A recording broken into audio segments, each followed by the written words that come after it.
Yo, yo, yo, what is going on, people? Welcome to Throwdown Your Questions, episode 541. I'm your host, Tony Polanco, and tonight I'm joined by Emilio Lopez. What's up, people? How's it going? Chris Seeley. Hey, what's up, everyone? Carlos Romero. Yo, yo, yo. Adam Vale. Brett Murdoch. What up, people? And Richard Bailey Jr.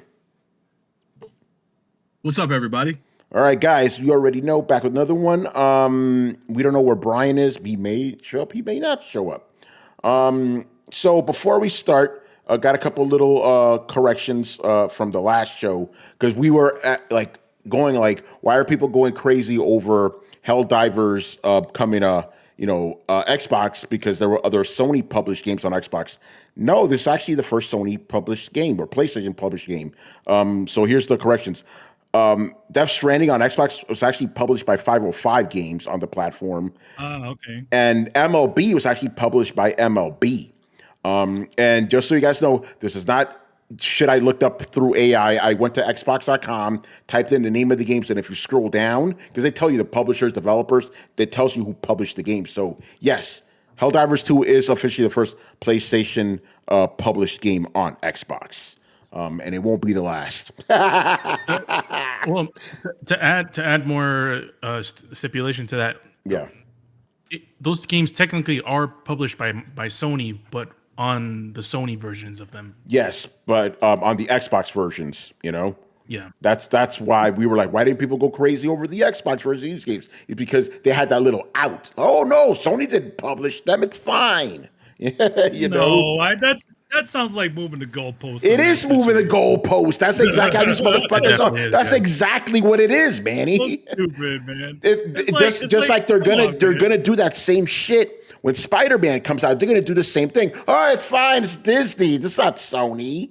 It's absolutely moving the goalposts. I was gonna say, didn't they do that with the first Spider-Man? At risk of sounding off on pay meds and or just plain stupid, I'm pretty sure.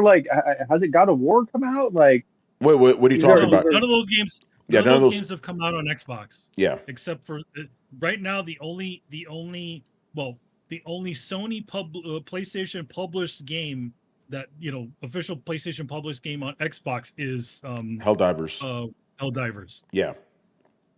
Oh, I'm but PC. Okay, yeah. Theoretically, there has already been PlayStation exclusive games that have already showed up on there, but now apparently it's like the big deal now is because it's actually Sony doing it and not 505 or MLB. But even though those were PlayStation published, PlayStation created games. Yeah, but again, this is how they move the goalposts. So it's the first Sony published game.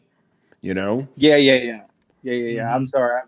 I just think that people just don't give a shit about as much about Death Stranding or MLB as they would, let's say, something like a Helldivers. Yeah, well, that's also true. But like you said, Manny, moving the goalposts. What were you gonna say, Brett?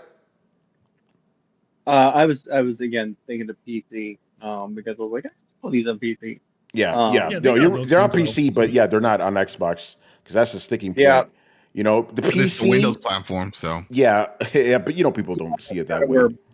I do though. That's the thing that trips me up is I'm like, oh, it's my laptop here is a Windows platform, so I actually do, and so that fucked me up for a second. So yeah, the PC. I guess it would be.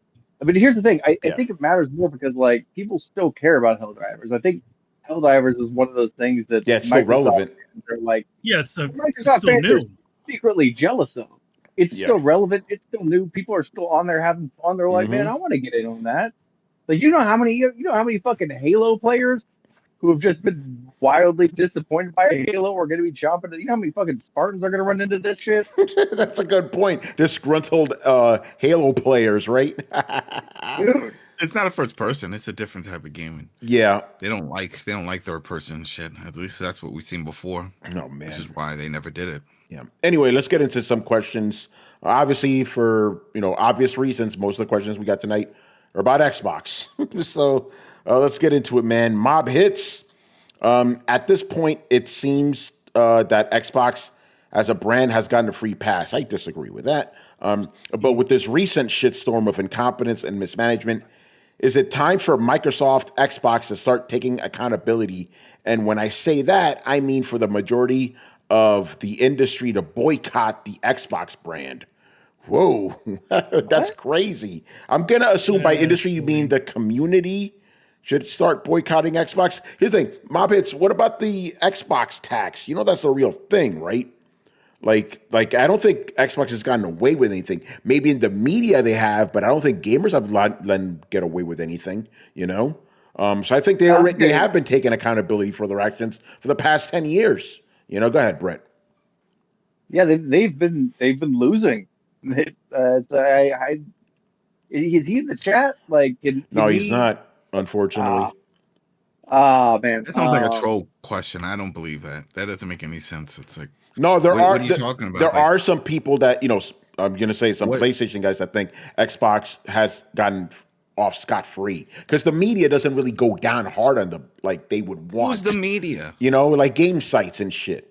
Like GameStop, because I see IGN and all them still shitting them. If that's considered the media, then they but they're not shitting on but they're not poo-pooing as hard as they would want. That's the thing.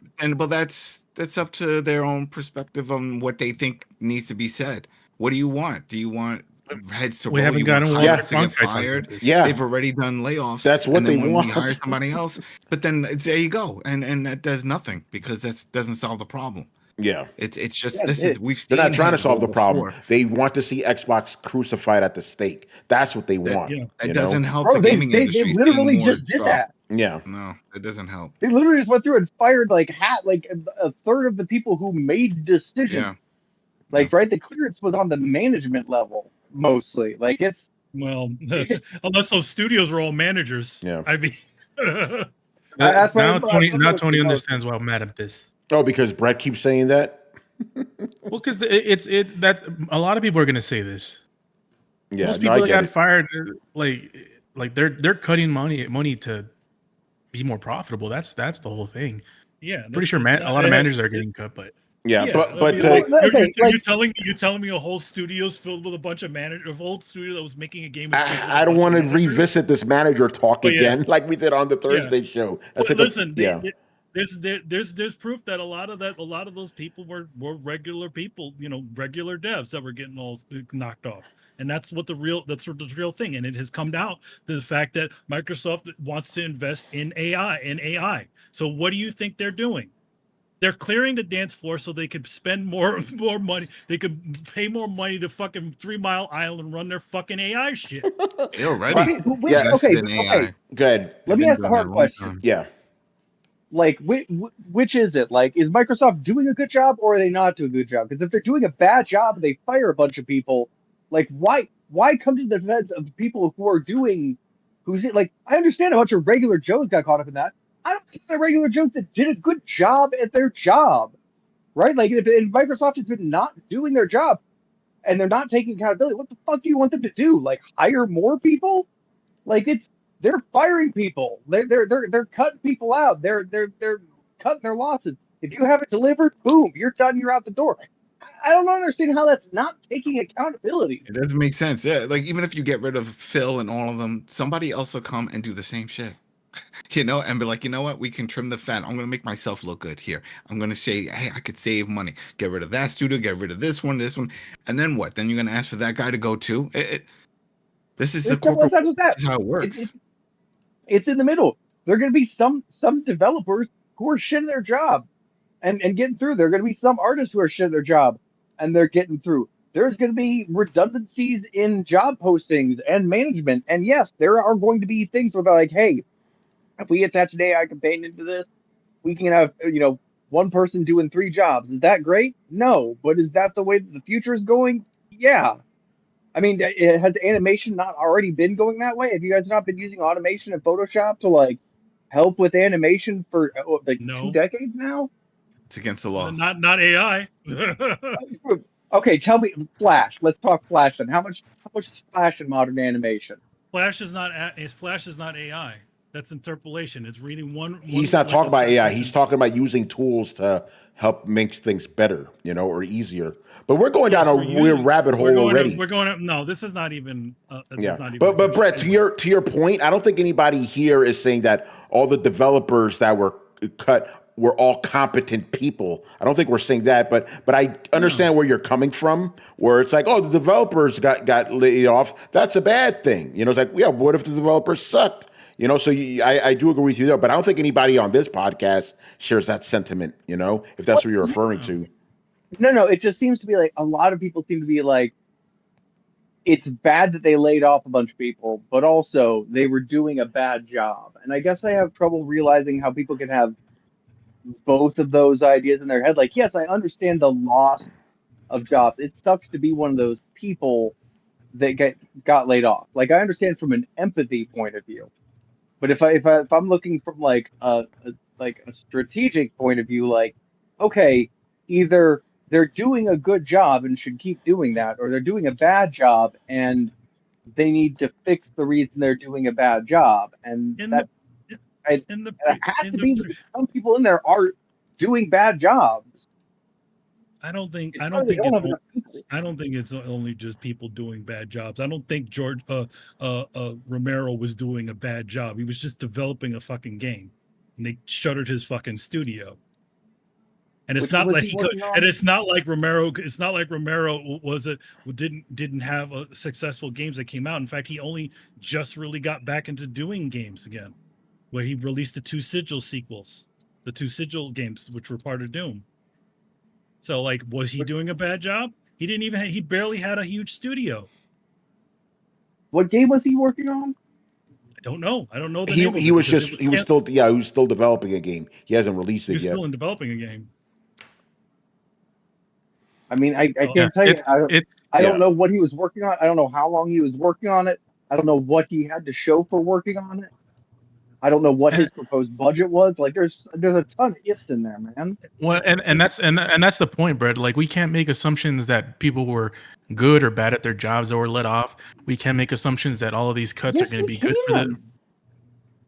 What? Okay, so all of them were good, all of them were bad. So all of them are. We don't know. Yeah, we don't know. We can talk. Well, we know that there are redundancies in positions.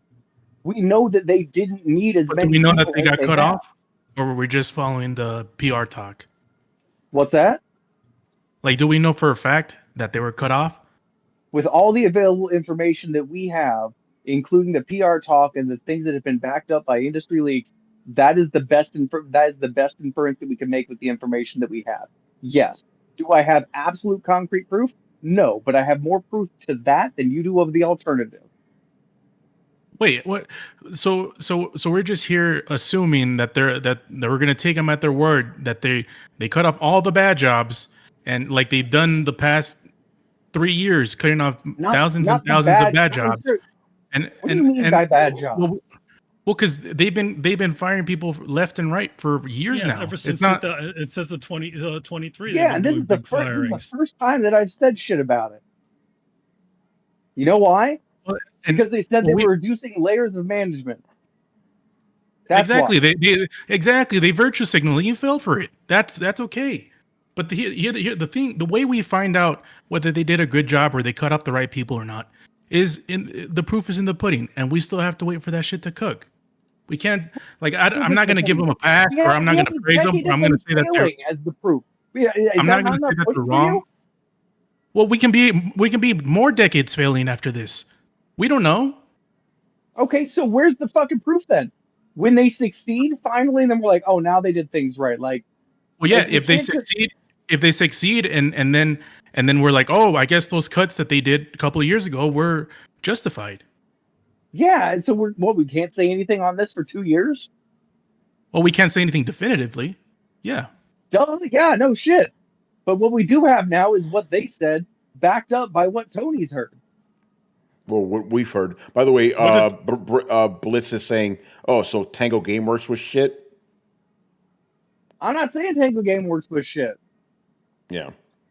I'm saying I don't know what they were working on. They're filled with a bunch of managers. And I don't know what they had. Okay. A bunch of superfluous with management.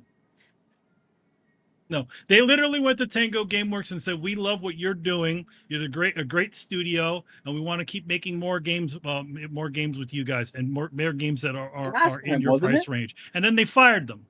Same shit. Wasn't that last time?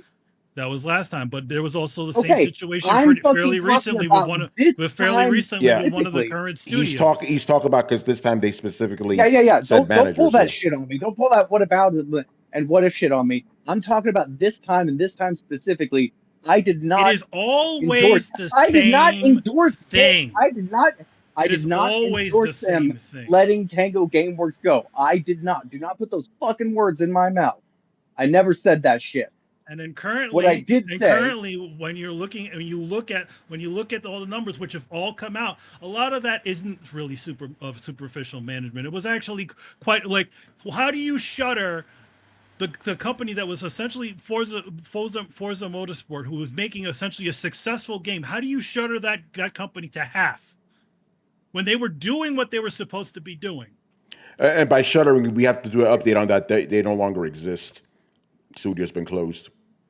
So was that a bunch of fucking studio? superfluous management? Turn 10. Hold on, the whole Forza Game Studio? Yeah, turn 10. Yes. Turn 10. The Forza Superfluous Motorsport management, team, right? Yeah, the Motorsport team. The Horizon guys are fine. It's the Motorsport team that's done now. Yeah, but anyway, we're going down a weird rabbit hole here. Anyway, let's get to this next question, which is still related. It's all Xbox. Are we inching closer to a PlayStation Nintendo only timeline? Because he's saying, is Xbox gonna die? I don't No, think they Xbox spend is too gonna much die. money on all the software. If anything, they'll just be software like Sega. They'll just be a software. That's it right there. I think that the future for Xbox is just software, and that's what Microsoft does. They do software. So I think there will be an Xbox, an actual Xbox, but I think in general, what is going to be their thing is just going to be the games. So it's going to be on everything, and they've been trying to do that for years. I think it's just going to be a service. Oh shit! They're Yeah, service. yeah. There's also that too. They're scaling back games. I mean, at this rate, there won't be any games in a few years. But they'll offer Game Pass. They'll work with third parties. They'll just offer streaming. They got the Azure backbone to do it. But I don't think Xbox as a brand it is already diminished at this point. It doesn't matter if they make some other console. The next console just sounds like a PC. They're just gonna brand, right? It's not anything special. It's not anything custom. So, they're not long to be a. I don't even think they'd be a publisher at that point. Oh shit! Look at what they did to Romero Games. Look what they're doing with Kojima Productions. They're gonna get out of all of that eventually. It's just gonna be a service. They should just move to Microsoft Gaming and be down with it. I feel like that's what shouldn't happen. I think they should really get away from the Xbox moniker, because the box suggests that there is a specific box. I don't think there is there's not going to be a box. If everything's an Xbox, I don't think it needs to be called an Xbox. I think they should just go to Microsoft Games and cut the box out of it. Yeah. So in other words, to answer the question, we are inching towards a PlayStation and Nintendo only future, where they're the only ones actually releasing, boxes. Boxes, yeah. It's possible, man. That's the way it's looking, but you still got your Xbox handheld. Maybe it's just the Xbox, the actual box is just kind of like the way their tablets are. They have those tablets if you want to use them, right? Same thing with the Xbox. You got it. You have an Xbox if you want to use it, but otherwise you can just use the service, and it's on everything because everything's an Xbox. Okay. Even Skynet.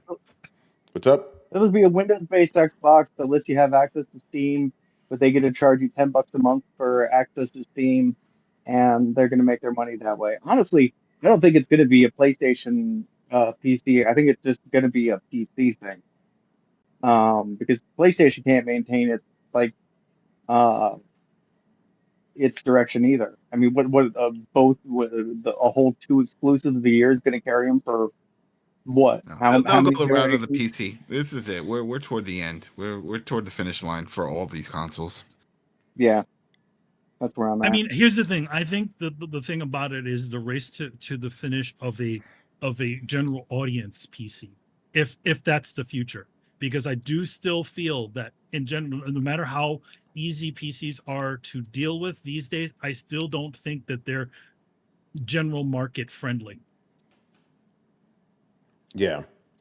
I definitely think the Steam Deck and the you know and the you know the other handhelds are doing are a good step toward getting something that's fairly easy to get. You know, you just download your games and get it started. But if they're going to continue, if they want to be that's in that space, they need to really think about creating a general audience, what I would like to call a general audience PC, and that sits under your television for regular people. I mean, a Steam machine. Maybe People a Steam aren't machine. smart enough to use that though. There was a whole study report on it, like when it comes to just PCs. This generation has been dumbed down to simplify everything. Yeah. They don't. What, like, I mean, what's the big thing that's happening on the job market? A bunch of people don't know how to actually use a PC because all they use is fucking tablets. Yeah. So giving people a normal PC under your box in PC in all of its glory will not work for general audiences. You need to make a stupid person box. I like the way you put that. But yeah, we'll see what happens. All right, Jolly Yellow Nerd. I kind of split his questions up because I want to stick all the Xbox ones at the top. With the recent big shakeup in the Xbox division, do you think Sony and or Nintendo could use a similar house cleaning? I'd wager not, because unlike Xbox, those two haven't been gobbling up studios in the last decade. Yeah, especially not Nintendo. They're good. They didn't do the bullshit thing like everybody else did and said, "Oh, hey, we're going to be making more money, during the pandemic." They didn't pull that bullshit. So, they're safe, right? Yeah, they just basically put it in savings. They didn't start buying up fucking studios or hiring 1 million people. Sony did some of that, but not to the extent of Microsoft. But here's the thing: you got to understand something, right? This is important. Sony, not so much, but their major thing is PlayStation. That's the big moneymaker. But they have their hands in everything else, right? Nintendo is purely, a game company, like 98% a game company. Xbox is a side hustle. They could literally cut the Xbox division and it won't fucking matter to the big end. So you can't really compare the two in that respect. But that's also why those two didn't take on the bloat. One, Nintendo was just smart. They're like, no, we're not going to do that. And Sony just didn't have Microsoft money to do shit like that. So no, they're neither, especially not Nintendo. They don't really need to clean house. They're good. Sony maybe could do a little trimming here and there. Sure. They've already kind of done it with Concord and the fucking studios. They let some studios go. Don't get me wrong. They have. So they can still do some trimming, but not to the extent of Microsoft, because Microsoft went ham with that shit. As we've seen, they went all Sauron on a lot of their stuff. Yeah. Oh, and this one. Go ahead, Chris. If you think about the number of people they fired just in this round of layoffs, they've had multiple rounds. We discussed multiple years, right? Yeah. But just like around 9,000 this month, that would wipe out Sony Interactive Entertainment, right? Yeah. That number of people would decimate the PlayStation, not all of it, but most of it, right? They're talking like 3-4% of Microsoft. That's like 50-60% of SIE. And Nintendo, you would have, what would be left? Nintendo Japan and a few satellites. Nintendo of America would be obliterated. Yeah. There's not half that people in Redmond. I think they may have like 1,600 people tops, so that you would get decimated if that number of layoffs. Yeah, and Chris, are you just taking the 9,000 into account, or like the 13,000 or whatever the fuck that's been? No, I'm just I thought it was this 15. round, this Yeah, last it's round. like 15. Because remember, like last 3 years, it's like that's a 3 lot years of is fucking about people. 15, 16, yeah. All like Sony would lose an entire segment, right? Sony's a big company. Nintendo, like you said, is just the video games. They would be, that's probably like 70-80% of their employees would be gone. Yeah, so yeah, different circumstances. They don't need to do the cost cutting because they kind of, again, Sony could do some trimming, but Nintendo, they're fine, you know. All right, good stuff there. Moving on here. Kiss Shack. Actually, wait. Blitz has just looked at Nintendo. They have 8. Whoa, shit. So, Chris, remember, Xbox laid off, Microsoft laid off 9,000 employees. Nintendo, as of March 2025, thank you to make it, they have 8,205 people. They laid knocked off the whole country. They laid off more people than Nintendo has in its entirety. Yeah. Yeah. Nintendo Damn, that's across all their game divisions. This is that's everything. Yeah, this is Microsoft, and we don't know because we don't have the exact number of how many Xbox employees were laid off. We don't have those numbers. It was a Microsoft. Yeah.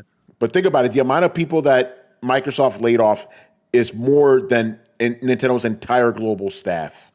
And that's 8,205 people, including Miyamoto's Windows seat. You know.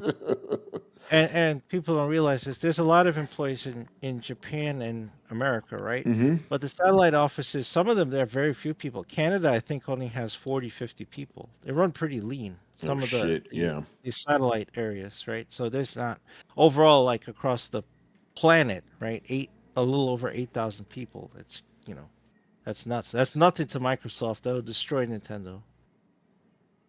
Yeah. All right. Next up here, Kiss Shack. With all these firings from Xbox right now, why would anyone want to work over there with Xbox being the biggest butcher in the gaming space? Yes. I said this on Twitter before. I'm like, imagine trying to ship a game in that environment. You got guys like Double Fine and Ninja Theory that are working on things. You haven't heard from these guys in a while, other than Hellblade from those guys. But it's like, who else is on the chopping block? Especially if you just cut down a company that makes one of the cornerstone titles for Xbox, which is the Forza, one of the Forza studios. Mm-hmm. Who else? None of those people are going to be safe. That's a good point. If one of the 3 pillars isn't safe, man.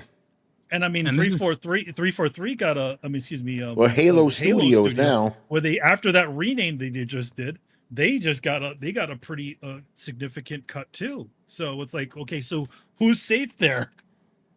Yeah, what's up, Carlos? Yeah, it's a gaming industry thing too. Like, gaming industry in general just isn't safe.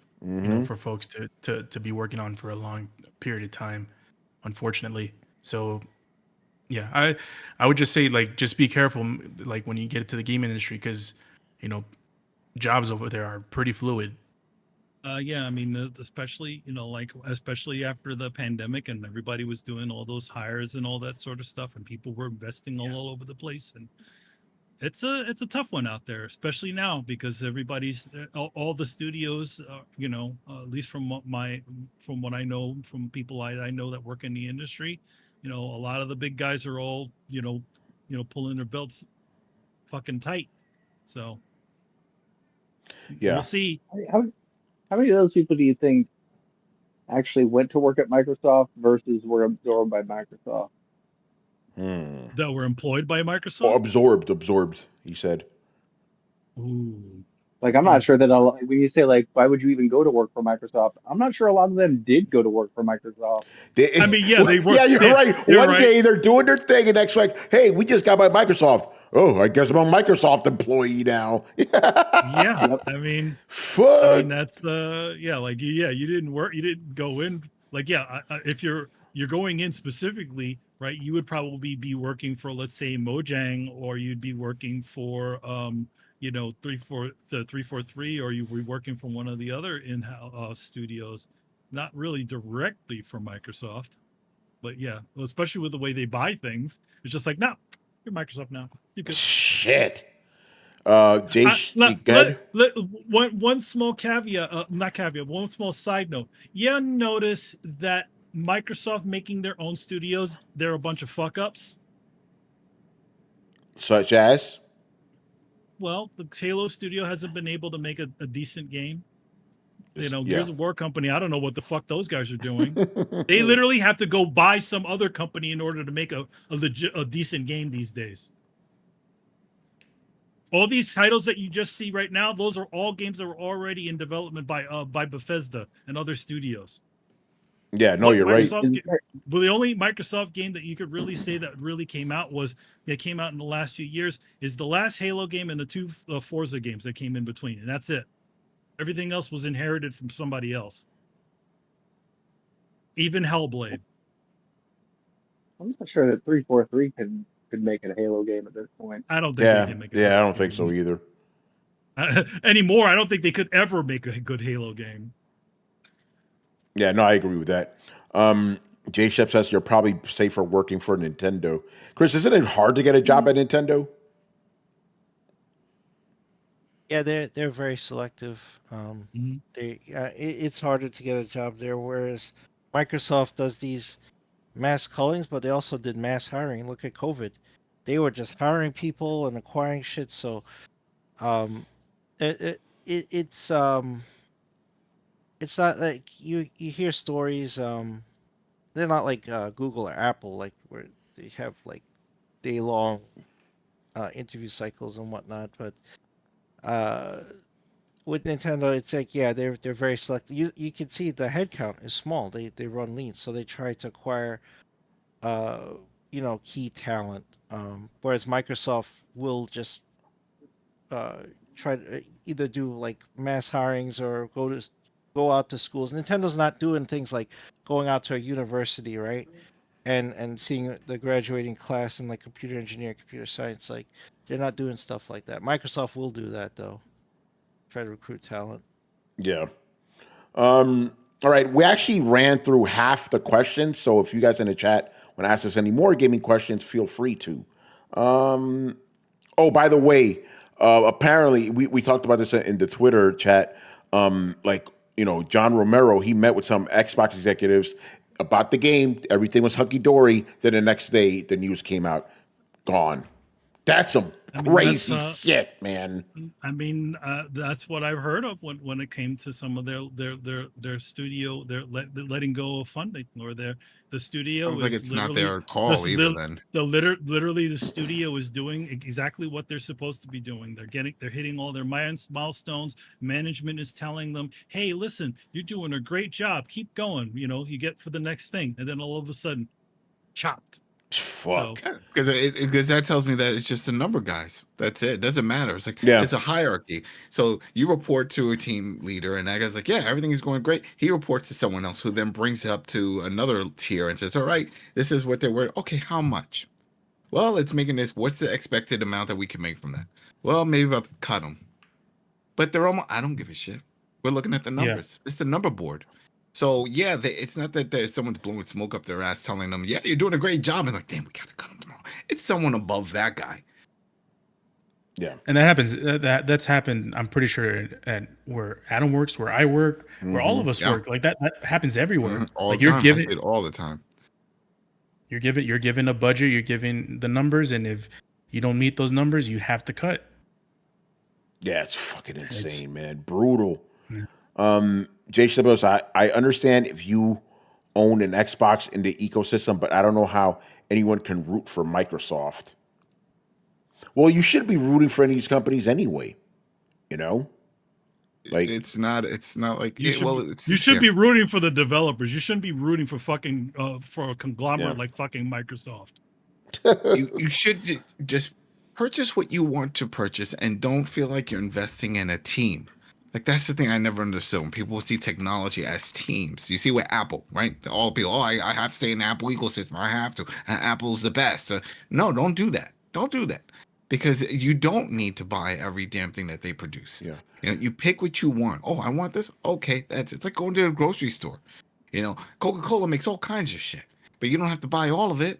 You don't have to say that's my brand of choice. I can't buy anything else. It's like just pick what you want. No, J Shep, I understand. He goes, "You'd be surprised." No, I wouldn't. I know there are plenty of glazers out there. I fully understand. We're saying you shouldn't do that, but there's plenty of them. Plenty. You know, there comes on both sides. You know, I remember there's one guy. He was such a Sony pony. He loved every Sony product, even if it was shit, just because it had that Sony branding on it. There's people like that, man. It's insane. You know? Yeah, the thing about it is like those companies don't, obviously they try to pull this sort of grassroots thing, like, oh, you're part of a bigger world or all that other bullshit. And that's just marketing speech because of the evangelism that happens when it comes to doing a fan, creating a sort of community around it. But now you're even seeing it with the Xbox fans where they're literally turning against it because they were originally sold, hey, we're all together. We're gonna go down the road. We're gonna be like, yeah, everything Xbox. And all of a sudden the company's not saying that anymore. And that's why they're all fucking pissed. Yeah. No, I thought we were a gang. I thought we were all together. Nah. Well, that was the thing. Ever since Xbox got absorbed into Microsoft, because remember, it was its own thing. For a long time, it was its own thing. Had its own budget, had its own stuff, had its own management. But once they got absorbed in, they're no different than any of the other departments for the company. Yep. Yeah, and again, just like we said on the Thursday show, these were cuts for all of Microsoft. So it wasn't going to be like, oh, we'll leave the Xbox size alone. No, everybody's getting it, because they're part of the bigger group now. Like you said, Well, okay. And then you have situations. Yeah. Oh, go ahead. Go ahead, Brett. I mean, you say everybody's getting it, and like Add Microsoft. at Microsoft. Okay. Yeah, at Microsoft. We're talking about Microsoft here specifically. Yeah, but like, okay, do you think it's like evenly being spread through the games divisions, or do you think that they're targeting areas that are underperforming? Well, again, like we said, Microsoft feels they're doing this, because there's too many managers or whatever across the board, So I don't know, like which division got. They did say this division had 12% cut. This one had 13%. We don't know those numbers. No, but I can tell you, like, okay, let's go down the list here real quick. Perfect Dark, right? That game has been in development hell for years, and it was just canceled. Honestly, it's languished and been spending money. It's been in trouble for a while. I don't fault them for canceling that game. A lot of people were really unhappy about it. Rare, Sea of Thieves and Everwild. Everwild, the longtime designer Greg Bailey and the executive producer Louise O'Connor left.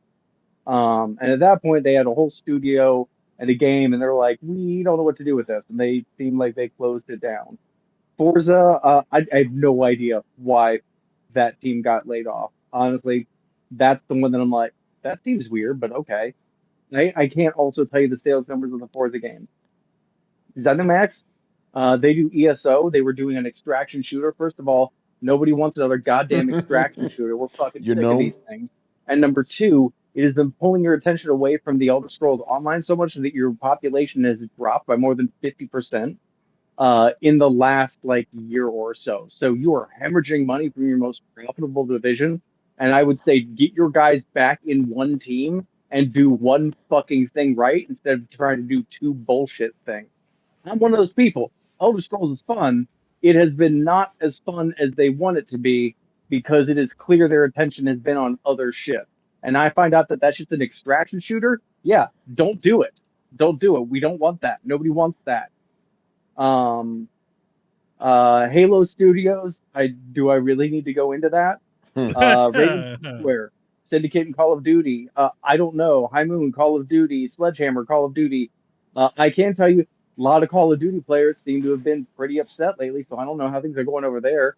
Blizzard got hit. You know where they got hit? With their mobile game division laying off 100 people, right? Nobody wants a Warcraft mobile game. Nobody. I don't give a shit. What, you don't have a cell phone? What are you talking about, Brett? I do.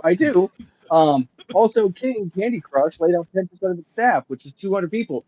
Don't give a shit about Candy Crush. You probably don't need... Why do you need 200 people for Candy Crush? Obviously, the candy is so incredibly difficult. It's not 33 people can't make a game like that. What are you talking about, Brett? Candy Crush literally has a staff of 2,000 people. 2,000 people for Candy Crush. That's insane. you realize it's funny because you realize the people who created when they first created Candy Crush, it wasn't a whole department of people. It was just a few guys that did it, and they sold it off. Yeah. So like, the fact there's 2,000 people there, I'm like, what the ever loving fuck, man? Like that. So like those are like the studios that were hit. I know of like, and like I know that they may have been going through and cutting developers here and there, but like those are the big developers, studios that were hit. I'm like, look, man. As much as I hate to say it, it does not feel like we lost the A team here, and I feel bad about people. And I'm not cheering, right? I'm not advocating for this, but as somebody who would probably be the closest to advocating for this, aka feeling the least bad, I'm like, look, man, some of you guys didn't seem like you were doing great at your jobs. And that's sometimes what happens when you don't do great at your job. It just happens. We can't all believe like I know I've known incompetent people that have gotten into good fields. We all have. We can't pretend that they don't exist. Right? We all have that one friend that we're like, how do you still have a job? Right? And that motherfucker still has a job.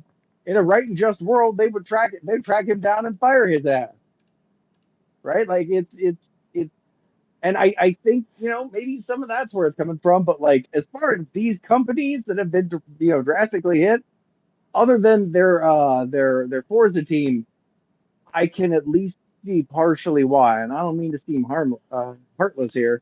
And it's not that I'm advocating for them to, but like, look, we're at a point where games are costing $250 million to make, right? I'm playing Tainted Grail right now, which is a fraction of what Skyrim developers are, and that game is kicking the shit out of Skyrim. Right? Like I don't know if I need another Elder Scrolls after I've been playing this shit. And the fact that these games are ballooning this big is going to lead to another industry crash. So I kind of feel like we may have to do what we're seeing here and cut down to smaller teams that are able to kind of either adjust games or listen to their audience or run alphas or something. Because when you make a $250 million game with the $250 million budget, it has to be a success. Because if it's not, then you have to lay everybody off or the studio goes bankrupt. And we can't continue to keep living in that paradigm. That's just going to give us like no Microsoft and a Sony that can release 2 to 3 games a year that also come to PC until everybody just gets PC and both consoles are dead. And like, that's not what I want to see happen. Right. Like, and so I think we've been hearing, we didn't like it when we heard it from who the fuck was the first person that we heard it from that was that put out a whole report on how games are going to have to break up and start getting smaller and have less money put towards them, and everybody jumped on. That was probably this podcast like 10 years ago. But no, he's talking about Sean Layden. He was one of the first major guys to bring this up. Yeah. Everybody thought he was crazy, but then when Phil Spencer said it, then oh my God, this is prophetic. Why has no one ever thought about this? Like because you motherfuckers were too busy shitting on Sean Layden when he said it 3 years earlier. You know? Yeah. That's the one I'm thinking of. But we've seen this coming. Yeah, Brett, are you done? Because I really want to get to something J Shep said here in the chat right now. It's very interesting. But I also obviously want to get your take on this too. Okay, he goes, I hesitate to think that with Microsoft laying all these Activision developers off, that they know better than Bobby Kotick. They seem to do great at their jobs before they were acquired, though. Why are we blaming them now? At some point, we have to blame Xbox. That's an interesting like question, but you're saying, wait a minute, these developers weren't fired when Bobby Kotick was in charge. Now that Microsoft's in charge, they got fired. Did they suddenly just get bad? Correct me if I'm wrong with that premise, J. Shep. This is what I think. Take it how you will. This is what I think. I think the people managing them got bad. They could have. I think when they were fired. So it is Microsoft then, So it is Microsoft then. Yeah. Who do you think got laid off though? Like that's what I'm saying. Like when they got acquired, they had a new group of managers that the entire team needed to report to. And I think that's who got fired. Yeah. Oh yes, J. Sub says the whole team got fired. Yeah, J. Sub, my assessment was correct. Basically it's like, wait, how come they weren't fired beforehand if they were always bad? because when you like you guys know when you acquire or merge a company that you have a lot of jobs That's that the part I was are going to say. redundant. Redundancy. Yeah, Redundancy. that's There's what a I lot was of going to say. redundancy. I think some of it has to be redundant because it's like, okay, if you're just working Activision Blizzard, you have your, I don't know, whatever guy, right? And now if you're absorbed by Microsoft, now there's two of the guys doing the same thing. One of them needs to go, generally speaking. Yeah, And it takes time. Just to be clear, when I say bad job, that's what I mean. Like if you have somebody if you have two people filling one role, right?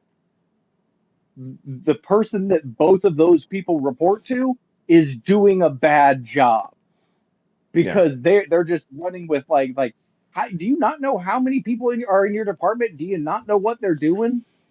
That's a bad job. You shouldn't be running on redundancies like that. And unfortunately, during acquisitions, a lot of times that's immediately followed up by layoffs. And I think this might just be kind of them just finally releasing a lot of the management bloat. And the thing that pisses me off is I think before this, they laid off really good studios, right? And they laid off really good developers because they're like, we can just contract out the developers. We can just contract out artists. We can just contract out video games. And then the last people that they fucking come for, it sounds like are the layers of redundant management. And that fucking infuriates me. That infuriates me to no goddamn end. And why do I believe that it's the management? Because it's the last set of people that they have fucking laid off. Because we know they've gone through and laid off the devs, because we've known that they've laid off their creative teams. We know that they've been asking people to do the jobs of 3 people, right? So who's fucking left? The people making the big money and the people in fucking middle management. And they're not firing their goddamn CEO. Not yet. So who are they coming for? They're coming for upper middle management and redundancies. And even then, I still kind of say that's kind of good. My dad was upper middle management for a company, and there were a lot of people who didn't know their ass from a hole in the ground, and it was a wonder that they still had a job. The only reason they still had a job is the company hadn't noticed what a shit job they were doing yet. So I've seen a lot of this shit kind of from the inside, not personally, but as my dad, as through his work. So I'm hoping that what because we've heard things that kind of seem to confirm that those are the guys getting the axe this time, and I can only hope that it's those guys, because those are the assholes that have already fired half the fucking talent, and then finally upstairs someone noticed and went, let's get rid of that fucking guy. We hired 12 developers for that guy's salary. I hope that's what's going on. Yeah, brother, real quick. Shout out to Hip Hop Gamer in the YouTube chat right now. What's going on, dude? Yo. Yeah, he says. Yeah, he goes big up to the Throwdown crew. God, one love, God bless. You already know. Anyway, Brett, continue. I'm just hoping that that's actually who they aimed this one at. But again, I really want to stress, that comes on the heels of. I think it's because they've already trimmed as much fat from the undeserving people as they can. I think that so much of their goddamn talent is on contract work at this point. It's a bit disgusting. So I think they've been trying to run that lean to the point where they can't anymore, and now they're coming for middle management. Blitz says the initiative was a team built from the ground up from developers from some of the best in the business, Naughty Dog, Insomniac, etc. And now they are suddenly shit developers and fired. My take is Microsoft were just looking for scapegoats to fire, as they don't give a shit about anything but Call of Duty. The initiative. Yeah, they were the ones working on the Perfect Dark game. The one that was in development hell for 10 years.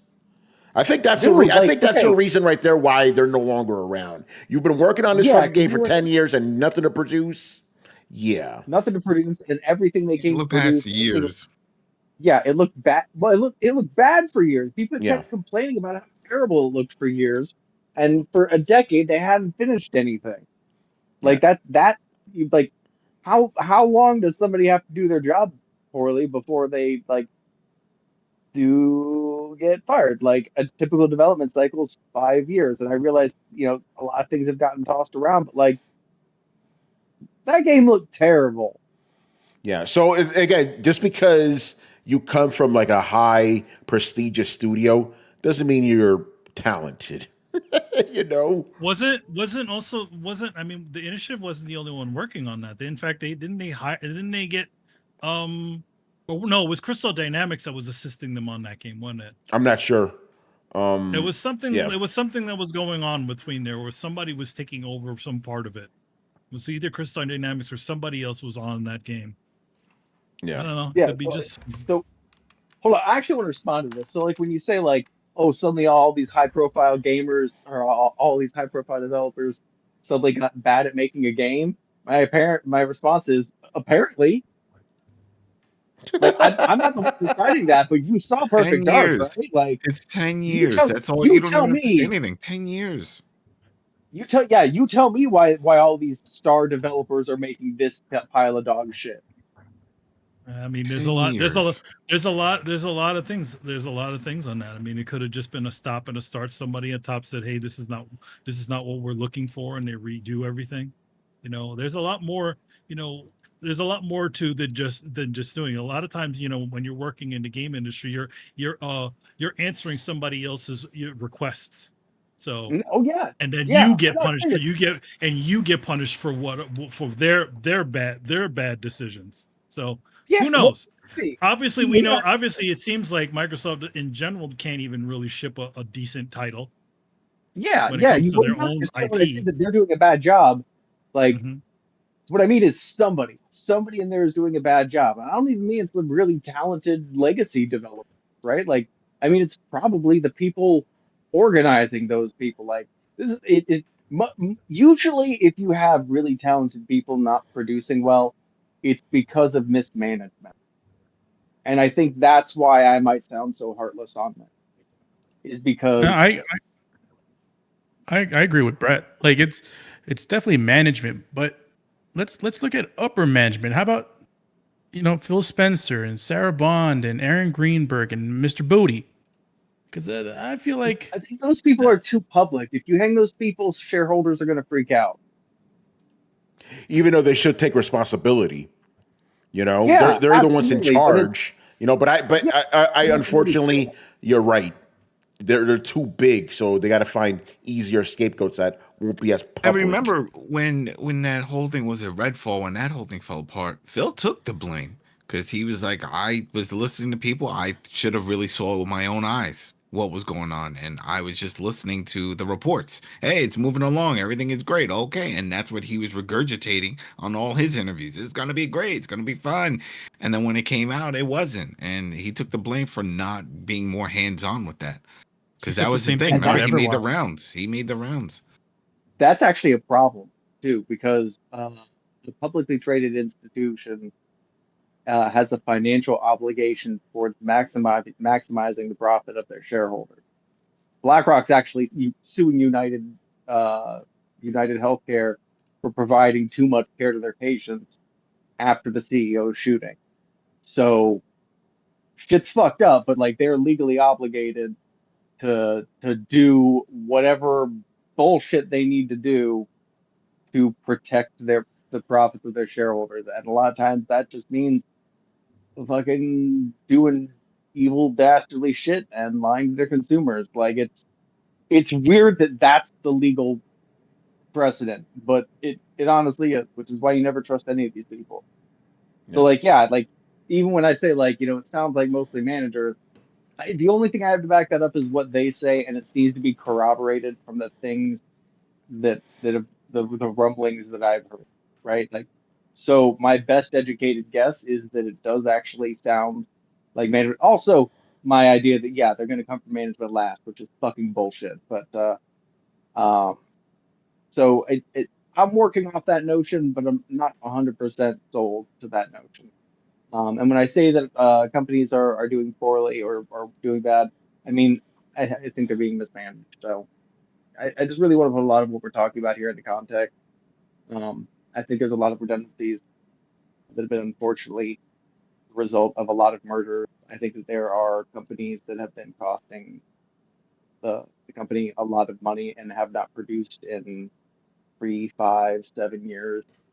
I think that there are companies that just fell apart due to upper management. This is always the issue, right? This is what we saw not too long ago, and I think it's still happening with the two big supermarket chains over in the Northwest that are trying to merge. And they're like, "Oh, we need to merge because we're fighting against Walmart. Everything's going to be great." It's like, yeah, if there's going to be a lot of redundancy, you're going to close stores because a lot of those areas had both stores. You're not going to keep both. Oh, well, they'll be fine. No, it'll be fine. No, they won't. Then they'll start shutting them down and consolidating, and it's going to be a mess. And that's what we see here. This is why a lot of people freak out when they hear about these big mergers happening. It's not so much about one being super powerful. It's like what happens once they get everybody. Like, all right, now let's take a step back and let's see who do we need and who do we don't. And then we get these mass layoffs. Yeah. By the way, Blitz says Phil Spencer sat on shows recently and said both Perfect Dark and Everwild were great. He hasn't learned shit from Redfall. But no, that's what I'm telling you. He is under a legal obligation to tell you that. Yeah. He's under he's under no obligation to tell you the fucking truth. He won't tell you the truth. He's under an obligation to lie to you on behalf of the talking head. He has to. It's like recently, slightly off topic, but still related. Recently, I saw a tweet about how Ed Boon saw the first cut of Mortal Kombat 2 movie. He loves it. He's not going to say he hates it. He's the creator of Mortal Kombat. He's not going to say it sucks. He's like, man, this is a piece. Man, he saw it, and it's a piece of shit. Yeah, he's going to try to advertise. That would be news, though. That would be a headline. Ed Boon sees Mortal Kombat, says it sucks. No, right. So it's like it's stupid. You can't listen. That's why I don't understand when they do these big interviews. And I was like, oh wait, I can't wait to hear what he has to say. It's all going to be positive. Yeah. What do you think he's going to say? It was like, hey, how's that new game coming along? Not so great. We're working hard. We're gonna put another team on it. You'll never hear that. You hear things are full ahead. It's great. You'll hear it in due time. In let's say 4 or 5 years time, you'll hear Phil Spencer say, maybe we went in the wrong direction back then, and we're working to move forward and really take responsibility for the things. A lot of talking with your the corporate like speak. this. That's it. Yeah, do all the usual corporate speak. It's insane. All right, let's get to some of these other questions, man. This one's interesting. It's all about Xbox. Xbox. Yeah, this is Jay Shep, who's obviously been joining us all night. What are your thoughts on the recent post from developers concerning Game Pass? This is spicy. This happened over the weekend, right? So one of the developers from Arcane Studios, his name is Rafael Colantonio. So he goes on Twitter. He's like, why is no one talking about the elephant in the room? Cough, cough, Game Pass. And then somebody goes, well, what do you mean by that? So he says, this is what he says. This is what made the headlines over the weekend. I think Game Pass is and remember, this is the founder of Arcane Studios. Not some random asshole. Founder of Arcane Studios. I think Game Pass is an unsustainable model that has been increasingly damaging the industry for a decade, subsidized by Microsoft's quote-unquote infinite money, but at some point, reality has to hit. I don't think Game Pass can coexist with other models. They'll either kill everyone or give up. And then an hour later, Michael Dowse from Larian Studios chimed in, and he said, what happens when all that money dries out is the most vocal concern in my network and one of the main economic reasons people I know haven't shifted to its business model. The infinite money thing never made any sense. So you got guys from Arcane and Larian going, yeah, Game Pass, this shit's unsustainable. Again, we've reported on this before. Other studios have said some of things, but it kind of always gets swept under the rug, So what do you guys think about that? How do they go? It's the same stuff that we've been hearing for Spotify and every other streaming service and Netflix. Yeah, and Netflix. This is not any new sort of talk. We've said every single one of these services cannot sustain their own content. This is why you see the price of their subscriptions keep going up and up and up.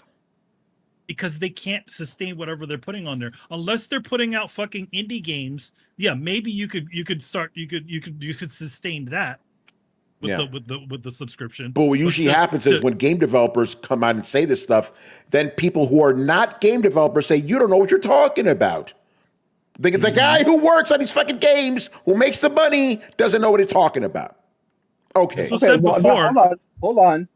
In fairness, he's saying he doesn't know how Microsoft isn't going to run out of money. That's not information he has privy to. Well, he didn't say right? that. That's he says he doesn't. He says he doesn't understand how this is sustainable. He didn't say anything about like what you just said. He didn't say that. He just thinks the whole myth of Microsoft's infinite money is BS. That's what he's saying. Of course, there's no such thing as infinite money. But if Microsoft is pulling any sort of profit off of this, then have they made a profit in over 20-something years that they've been around with Xbox? Has it turned a profit? I don't know. Because I know they said they were turning a profit with the 360 until Red Ring of Death happened, and then they had to throw all that good money that they made into paying for the replacements. And then, of course, the Xbox One, the VCR came out, and no one wanted that shit. So I don't know if they've ever really turned a profit. I think this is one of those where you just keep feeding it and you're like, you know what, we made it this far. We eventually have to make some money out of it. And I think that was what led to the acquisition of Activision to just do what Microsoft does best, software. I was like, let's just gobble up all the software. We'll dump it up on our Game Pass service. Majority of the stuff that's on there will be in-house stuff. Yeah, we'll be bringing third party in, but if we have the big titles like Call of Duty and all those other types in-house, then that will keep the costs low because they're not paying all the big payouts. Because that's the other part of it, right? That's what the guy's talking about, infinite money, how long.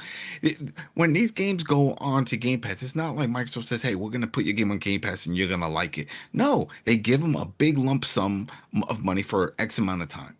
And there's all these other little asterisks that link to it. Hey, if you hit X amount of downloads, we'll give you a bonus. If you hit less than this, and we cut this and we get some of this money. There's a bunch of different variables that happen. And I know this because this is the same structure that they follow from Spotify. And everybody knows the Spotify model because that was big news when they were like, oh, we're gobbling up all these artists and everybody's jumping. It's like, wait, how are you paying everybody on this? That's a lot of music. And then they were like, well, this is how we do it. We give people some shit contracts and some great contracts, depending on how many. Depending on the musician. Depending on the musician. Okay. That was the Anita Baker thing where she's like, I don't make shit off of that fucking thing. You know, and a large majority that were like, damn, I hate it, but why are you on it? Well, a few factors. One, everyone else is on it, right? It's already established. And two, I get to promote my live shows, and that's usually how they make their money from the live shows, or you click on the merch and you buy their merch from there. So it's like an instant storefront at the same time, and that's what they hope for: discovery, and you're in your town the next time they show up, and you go and you visit them. I mean, look, I know that might be a direction that you go, and correct me if I'm wrong, but the statement sounds like the statement doesn't sound like it's saying, I'm not getting paid enough. The statement sounds like it's saying, everybody's worried about if we switch to the model of like Game Pass, what happens when Xbox's money runs out? Like, what happens when they stop? When Papa Xbox pulls the plug on the gaming, that's it, right? It's the whole thing of, can this keep going? Is Game Pass gonna last? It is, dude. Yeah, it made $80 billion over the last 5 years. Well, they got to tell him that. Apparently, he doesn't believe that it's making any money because he's worried that they're going to turn the shit off and just be like, you know what, that didn't work. I just looked it up. Over the last 5 years, it has generated. The gaming division itself has generated $80 billion for Microsoft, almost, what was it, like around 32% of Microsoft's total. I think you just nailed it, though. For Microsoft, how much of that money are the developers seeing? Well, whatever contract they took, whatever they agreed to. Hold on. Yeah. If the developers are saying the problem is that they don't know how much longer this can go on before they turn the tap off, I assume they're getting paid pretty well. Some are, some aren't. It Some all are, yeah. depends. Remember, some It's not developers like said they a one haven't price made across enough. the board. Yeah.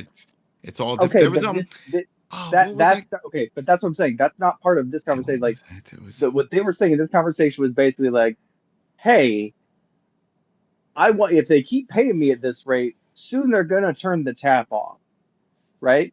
So like, am I wrong? How do you guys take Let this? me reread the statement again. Okay, he goes, I think Game Pass is an unsustainable model that has been increasingly damaging the industry for a decade, subsidized by Microsoft's quote unquote infinite money. But at some point, reality has to hit. I don't think Game Pass can coexist with other models. They'll either kill everyone else off or give up. Yeah, but they're trying to kill everyone else off, and they're making a shitload of money. Like, what do you mean Microsoft's infinite money? Microsoft doesn't have the infinite money. They're making a profit.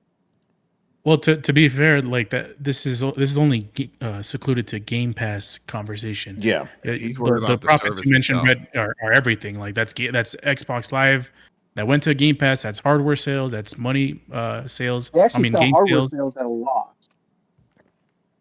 Most of that I actually don't know. comes from Game Pass and online subscription. Call of Duty. And microtransactions probably. Profits from most of the profit is from service and content. Service and Xbox content. So division, including Game Pass games and their services. service. Yeah, J Step says he's saying that if it wasn't for Microsoft's quote unquote infinite money, the Game Pass wouldn't exist. So he's basically saying Microsoft can funnel enough money to this thing to keep it going, whereas maybe But some other entity and would what I'm not be saying able is to. Microsoft isn't funneling any money into it, and I think that's a major misconception that everybody's talking about, like this infinite money thing. Like, Microsoft is not giving Xbox money. Xbox is giving Microsoft money. Yeah. I'm looking at the financials right now. It is not the way that you think. It is the other way around. And I myself thought Microsoft was funding Xbox, but it turns out last 5 years they've made $80 billion. How much did it cost them to get that? Yeah, what's the operation Yeah. cost of that? That's the profit. So I don't know. I mean, they spent $70 billion on Activision, so Yeah. Oh, you're talking like on it. Well, they said over 5 years. So I'm assuming that includes acquisitions. I don't know. Yeah, I don't know. I don't know. I'd I have don't to know look how that into works. that. Like, and I would actually be really interested in like having a discussion about like, is Microsoft's current business model financially viable, and is it paying its developer as well? Because I think those are two separate questions, and I've gotten conflicting answers on the second one. Some seems real well. Sometimes it seems it doesn't seem real well. Sometimes it seems like people are saying like, look, this is unsustainable. They're not going to keep, putting our games on here for free and keep paying us this much. I mean, it will if they keep making this much money. At least they theoretically could. They might just be assholes and try and, take over the market, monopolize it, and then, cut you out. But that's going to be a problem because Steam exists as a counterbalance. Yeah. So I don't really know that's going to happen. It would be an interesting conversation to have, but I think the thing I'm just really emphasizing right now is like they're not running at a loss. It's not like every year Xbox needs to go to Microsoft and ask for more money. They're making money every year. By the way, Brett, Yes. I want to say this. It's great to have you back. Hey, thanks, buddy. Good You have to be that back. fire. That's that Feeling it. fire. Feeling Yeah. Yeah, look, it looks like they're making. Yeah, what was it like? Damn it. Oh, I just. Yeah, go ahead. I'm cross-referencing my sources here because I want to make sure that I'm only using them at least finding from like a double-blind search. I'm at least finding them from 2 to 3 independent resources. I'll try to make it. Or 2 or 3 independent AI models. No. Actually, try to see the source. By the way, Yeah, completely it is getting harder. off topic. Tumeke, I wanted to reply to you, but I accidentally added you to the block list, so I got to get you back. So don't take that personal. Oh, Yeah, like on Restream, I wanted to reply to him. Nintendo? Yeah, because he said like, man, I wish somebody, we had somebody on the show that would fight this hard for Nintendo. And then I wanted to reply and say LOL, but I accidentally added to the block list. So I got to get him back. He's like, damn, Tony hates Nintendo. Yeah. Damn. But yeah, no, I was going to say, here's the thing. My problem, and I've said this from the beginning, too much of what happens with Microsoft and Xbox Game Pass in general is just a lot of trust me, bro. Like, there's no independent way of looking at this shit. We just have to take them at their word, One of the reasons we don't do Xbox financials is because they bury it all together with all Microsoft, and it's hard to parse the shit out. Like, we could easily tell you there's how much profit Sony made, there's how much profit Nintendo made, Xbox. We don't fucking know. We have to just take them at their word, and obviously I don't like that, What's going on? The generally, he goes, if they never hit the numbers they estimated ever, how are they in the black? Can anybody ask Brett? Was that the question? I don't understand. Anyway, I don't know what the question was. Sorry about that, bro. Anyway, What are we talking about? he asked the question, but I don't understand the question. Okay, he agrees with what I said. Okay, there's a fucking delay here. Sorry about that.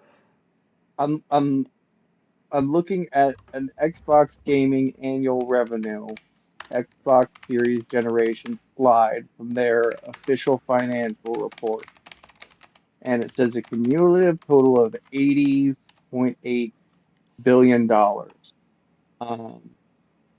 And content and services seems to be like 80% of what they're doing. Is that gross revenue or is that net? All right, we're having too much dead air right now. Looking this shit up, we'll have to come back to it. Yeah, we're having too much dead air right now. All right, let's move on here. I'd have to do. Look, if y'all would be interested, I would actually be really interested in digging into this and having a conversation. So if y'all want to get into it, ask Tony a question for next week, and Tony will give me a heads up, and I'll come with some paperwork. Yeah. Hashtag charts with Brett. I think it's a really interesting topic. Yeah. I think I got to make it back. Let me know. To make it say something, bro. And I'm really sorry about that. I wanted to reply to you. But I think you should be back now. Now we got to give up to make it. He's one of the real dudes, man.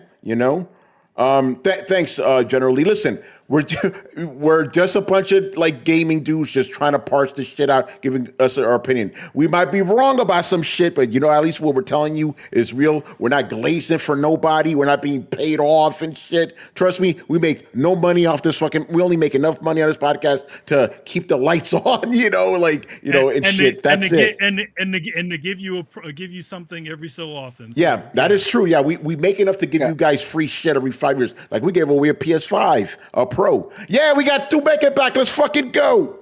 Fuck yeah. Also, real quick. Yeah. I'm not fighting for Xbox. I'm fighting for the truth. I'm mad at Xbox. Uh-oh. Right? I'm playing laptop. I moved over to gaming PC because I'm fucking pissed. Yeah. But yeah, no. Listen, and Blitz. This is something I've always said, man. On Throwdown, you get what we're all honest here, man. Like, I'm not going to just bring on a guy. Let me bring on a Nintendo guy to even things out. We don't work like that, bro, because it would be fake. It would be fake. So, and I know you don't want that. I'm pretty sure you'd rather have us be honest and talk shit about Nintendo than have some glazer on. I know you don't want that shit, Plus, Throwdown is, we keep it in the family. All these guys on the podcast because we all know each other, Ironically enough, we technically do have a Nintendo guy of sorts. Oh, Chris. and Nintendo fans don't like him, They probably hate him the most. We had to fire him at the coalition because people were like, off with his head. Off with his head. I'm like, yo, Rich, you heard this? He's like, I'm on it. And it's like, poof. like that. Chris Angel style. Chris was gone. Due to middle management, we had to go like Jay Steps goes, I don't believe it. This show is sponsored by Capcom. No, that's free advertising on my part. I am nobody from Capcom. That is free advertising because I love Capcom. This podcast has integrity. Fuck the numbers. That's what I'm saying, man. We're a very, very small podcast, but we keep it fucking real, man. And you still got industry guys in this fucking bitch. So, at least we're giving you the real stuff like some of these other jerks. Let me stop talking shit. Anyway, got more questions here. Another one from Mr. J. Shep. He goes, I'm 1,000% in agreement with your take that Spider-Man will be the first PlayStation single-player game to go to Xbox. With that said, my question is, were PlayStation gamers beta testers for Helldivers 2 for Xbox gamers? Don't you mean PlayStation and PC gamers, bruh? Sure. They want to make that money. Yeah, if you want to say sure. Live service games, they want to sell all the other skins and all the other BS that you can buy in that game. The more the merrier. They don't care. Yeah. No, So but the point is like, if you get the game late, even though you're getting the game late, you're going to get the best version of that product at that moment, because all the time. Yeah, so You yeah. get the Game of the Year edition, right? How many times did that happen? Like, get Fallout 4. What? I bought that. I got all stuff. Oh, here, $20. Get everything. You know, it's like, damn, The butter edition, right? The butter edition, all nice and lathered up, like, shit. Oh man, Mantequilla mami. Mantequilla, Yeah, that's a fun question. All right, who goes? What is Blitz saying here? I'm gonna have to listen back as I totally missed all the Nintendo shit after I sent that message. Wife called. Oh, damn. Okay, so you didn't miss anything. Well, you did miss something. You missed me. I guess it's interesting. So apparently his wife called. His wife called as I blocked him. That we got sponsored by Nintendo. Yeah. We just said what a switch at us over there. By the way, Blitz. Bro, have you I actually Mario Kart? It is amazing. Yeah, Mario Kart's the shit. Blitz, I actually bought Super Mario World 3D. Super Mario World 3D World or whatever it's called. I bought that because I really like the 3DS version, and I always was curious about the Wii version or Switch version. Playing it on Switch too, so pretty cool. And I may fuck around with what's it, Super Mario U Wonder or whatever, the 2D one that's 3D. Oh yeah, the 2D one. Because I like that one on 3DS as well. It's fun game. That was a fun one. You have two-player on that one too. See, Blitz, I hope you're not missing this shit, bro. Because even though I'm not the biggest fan of Nintendo, I love me some Mario games. You give me a Mario game, I'm gonna be happy as fuck. But I couldn't play those games because they looked like shit on my 4K TV. But now they look good. Am I? He said he fainted. You got the vapors and shit. All right, man. Next question. The last two questions are not about Xbox. Okay. What exactly is the Stop Killing Games movement? Before I answer, does anyone on this podcast, have you heard of this? Yeah, it's a petition that you sign up. Okay, so we've all signed up. Did you sign up, Tony? You do. And I saw your name on it. You saw my name on it, even though I'm not European. Yeah, it's okay. You use a VPN. Okay, great. So I'm going to give because here's the thing. With this whole Stop Killing Games thing, this is a topic that some of the content creators I watch have talked about, but they never said, because I kind of, when it first started popping up, I was like, I don't know what the fuck this is. All I've been hearing about is the fallout, the drama, right? Like, so-and-so said this, so-and-so's got doxxed, so-and-so's getting threatened. I'm like, what the fuck is going on here? But I didn't actually know what the actual movement was. So thanks to this question, J. Shep, I had to, look it up. So I watched some videos. So, and thankfully, some of you guys know, so we can fill in everything. It's a European consumer-based initiative that's trying to get companies to stop effectively killing games after they go off. They shut the servers off. You can no longer access the game anymore. So they're trying to be like, can we at least have something there where even if you do shut the servers off, that we can still access the game? That's what the initiative at its heart is about. And to play it offline. Yeah, to play it offline. Or to give the ability to the crew. servers. Yeah, like the crew, shit like that. Yeah, go ahead. You will own nothing and be happy. Yes, you will own nothing and eat the bugs, and you'll be happy. So yeah, that's it. And then they've been This is around. the opposite of that. Yeah, Like, if you buy something, you own it. They can't brick it or discontinue it or stop it in any way. So, like, if you own a game, they can't just be like, whatever, and take it off. Like, I've had this happen to me on with series that I bought. Like, I bought Final Space. by the way, All Brett, you're three kind of seasons cutting of off, it. bro. Like you're like roboting a little bit. Sorry. Is this any better? Yeah, a little bit. Yeah. Go ahead. Okay. Uh, Basically, I had bought several series of a show called Final Space before it mysteriously disappeared because Amazon decided to remove it from circulation for a tax write-off, which meant all of it went away. I no longer had access. Nintendo can brick your console for putting in the wrong kind of card. It's against these kinds of things. It's the idea that once you buy something, it is yours to use and mod and adjust and do whatever you want with as you want, as long as you are not doing it for commercial properties. When you buy something, it is yours. The same way, if you buy a weed whacker, it is your weed whacker, not a proprietary license to use a weed whacker that comes with free hardware, and they could suspend that license whenever they want. Like, so that's what I've understood.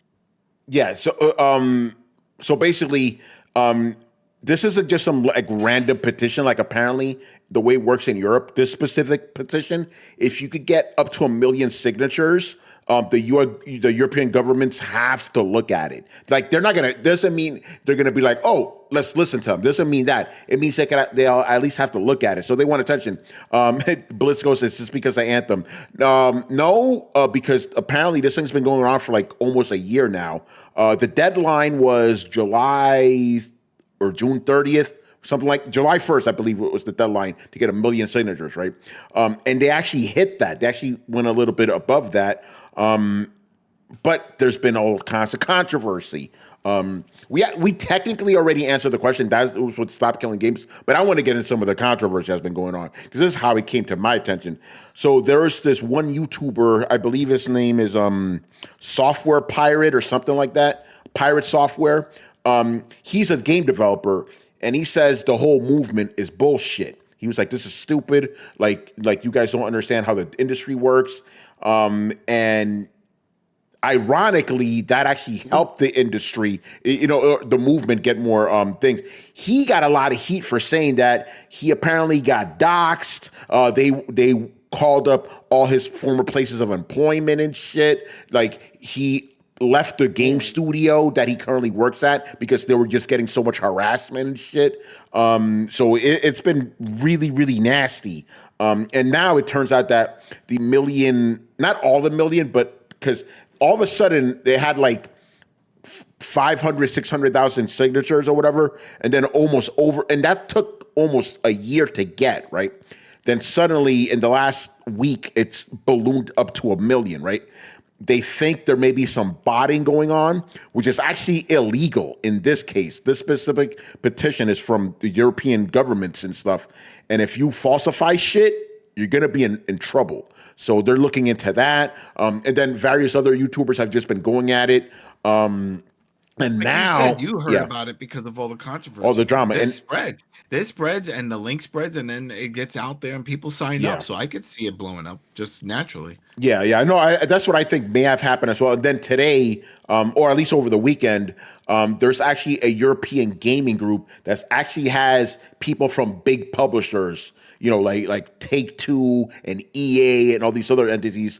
Surprisingly enough, they're against this. They're against Stop Killing Games. They're saying that basically this initiative would take away the rights of a game developer to, basically kill a game that's no longer being supported. Straw man argument. The petition's not saying that. They're not saying you must have your games, online in perpetuity. It's not saying that. It's saying make it available to us, or at least give us the ability to have private servers. That's what they're saying. But this big other advocacy group that has a lot of power is now saying, oh, they're trying to take away our ability to cut off games that are no longer financially profitable, Make which it is a playable lie. offline and put it out there in the digital archives. Yeah, that's it. Like, yeah, it's out there. Do what you want. We're done with this. We've juiced it out, and do what you got to do. But instead, they just kill it and they rip it away, and it's gone. And then you have to try to find it, and eventually somebody will have a copy. Maybe they'll pirate it. Maybe they'll modify it. Then people will jump back on and they don't want studio. that. No, they don't want that, because then it'll just draw more attention to it. But then on the flip side, they sort of do want that, because we've seen that with some other games where people, fan service, make their own version of it, and then it sparks the interest. I think that's the whole reason why we got all these Tony Hawk games back, because there was a Tony Hawk Underground that was modified, and people were adding more tracks and moves and taking all kinds of stuff from the other Tony Hawk games, and everyone's playing that. Like, yeah, remember these games? These are awesome. And next you know, poof, we got Tony Hawk Remake 1 and 2. Yeah, so it's like a counterbalance, but you can't just take things away. And it goes back to, like, it's a license. We don't own anything. Well, if we don't own it, then don't bitch when we share it and we give it to other people. Yeah, let everybody do what they want with it. If we don't own it, what does it matter? No, you're right about that. So that's the reasoning for it. One day said, like, hey, we have the right to kill these games when we want, and then it said, two, if these games are just out there, we can't protect people. Like, what the fuck does that mean? Like, it's really ridiculous stuff. And what's the other thing he said? They were like, we might be held liable for what people do with these games when they're not under control. No, you can't. That game's done. It's over. You're not liable for shit. So yeah, the whole thing it's been a big mess and stuff. So that's pretty much that. That's the stop killing games thing going on right now. Who's in that group? Netflix, Sony. Of course they are. Why do you think the big companies don't want this to happen? Because they want to keep control. Yeah. It's all about control in the end. Yeah. This is why they don't want games preserved in, like, the government archives or something. They literally said, we don't want that, because then how are we going to sell the games? They said that. Yeah. But the thing about it is, like, it's like you've already run your course on these things, and in fact, some of you motherfuckers barely keep good records on your own games in general. Mm-hmm. Maybe you do need an external company external entity to keep track of your bullshit, because you barely keep track of it on your own. Yeah, you're 100% right. And I know that from fucking experience. Yeah. I think if books follow that logic, we wouldn't have libraries. Yeah. Everybody would just hold on their own shit. Like, I'm not gonna put it for everybody just to walk in and read. No, nope. We publish these books. It's on our own thing. We're keeping it secret. Nope. It's not for everybody. Yeah. Bliss says movies are much better. So much content is lost. Yeah, that's how it is now. Even what is it? What's the? They say pretty much every single day we lose about 5 movies because of just because of deterioration, and the bigger one is data rot. Yeah, that's the one that nobody's talking about. We're talking about it. In other words, yeah, discs, or essentially them. There are whole companies devoted to essentially keep making sure that films that were edited digitally still continue to work on modern software, because if that isn't moved over, the movie would just get lost. Yeah, that's fucking crazy. It's insane. That's forever. Yeah. All right, and the last question of the night from Mr. Jolly Yellow Nerd, who I saw pop up in the chat earlier. Shout out to you, sir. Other than the new Donkey Kong game on Switch 2, what games are you guys looking forward to this month, in the month of July?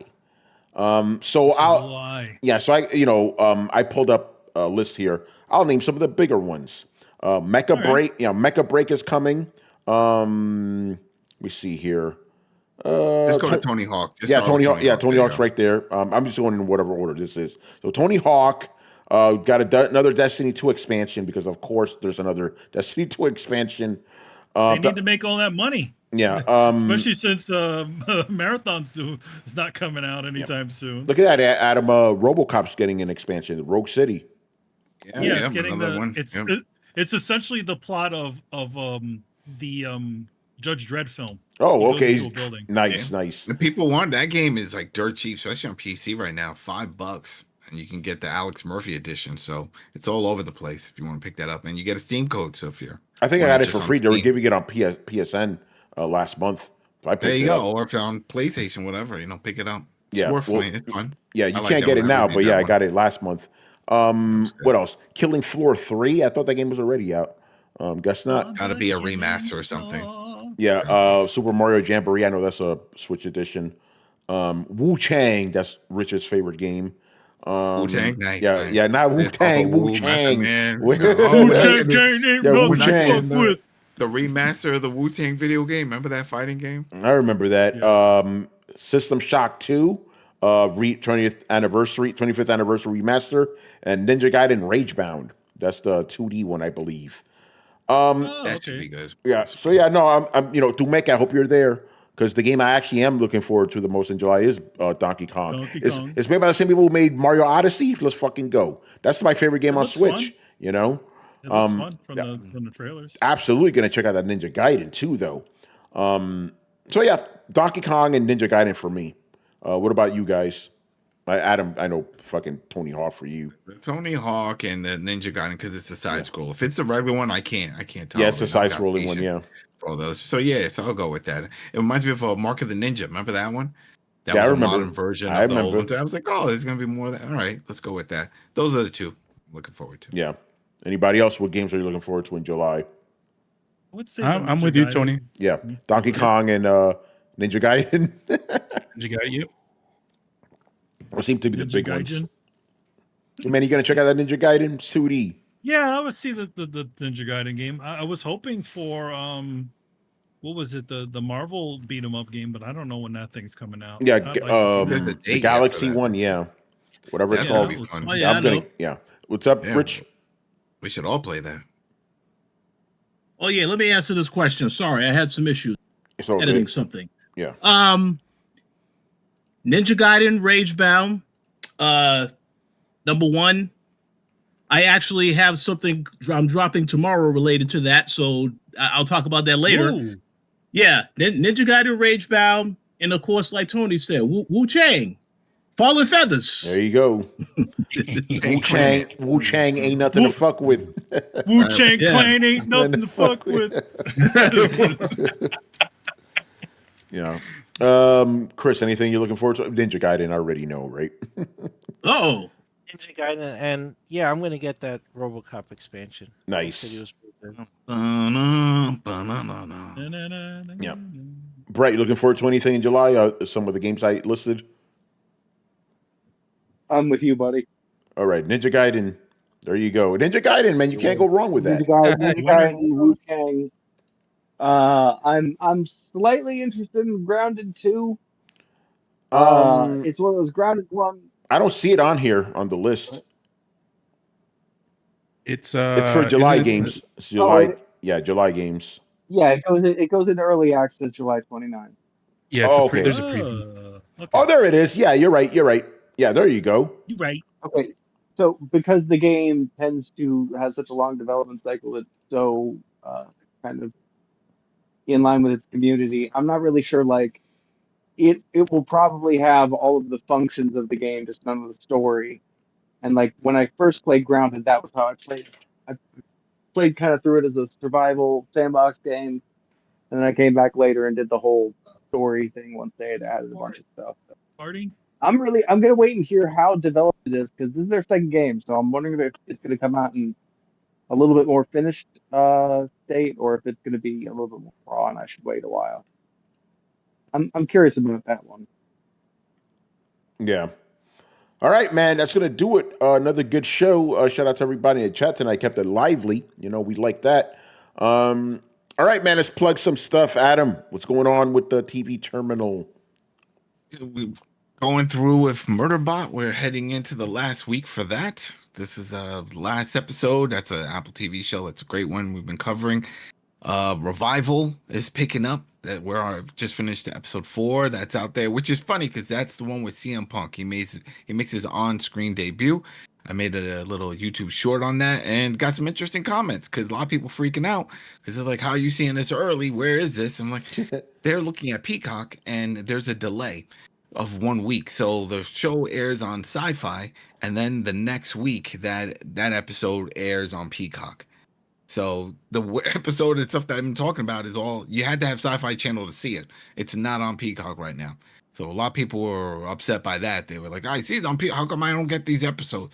It's a delay, and then some people don't even know what Sci-Fi is.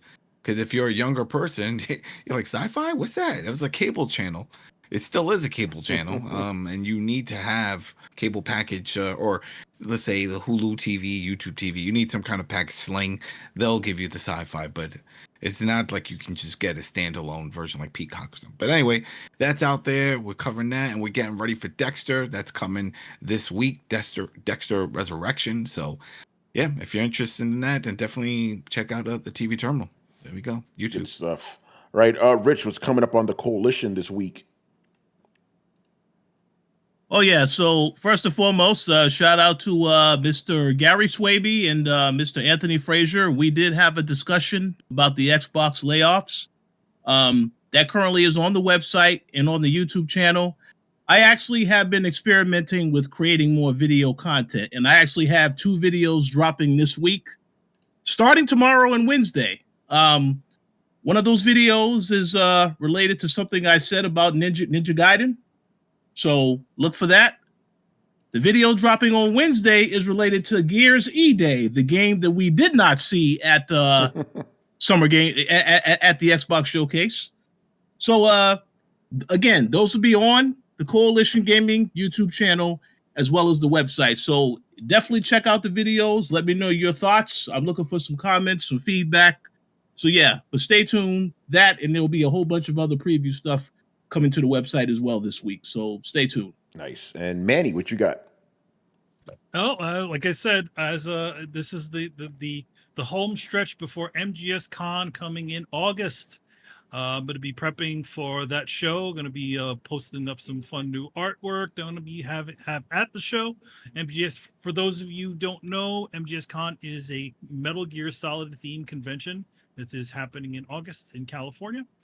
Just look at MGS Con, on Twitter, Instagram, or just type it into your Google and you'll find it. So I'm a special guest, as well as a Ruby Taki, a good buddy cosplayer of my that I know of. There's also being that we're so close to, in August is the following week after MGS Con, Metal Gear Solid Delta is going to be coming out. So at the show, they literally have all of the voice actors from that game, from David Hayter to Lori Allen to everybody who ever in that thing. So it's going to be a pretty big show. So that's coming in August, and I'm prepping for it. Also, as always, I have a bunch of nostalgia projects that have all been slowly but surely coming out.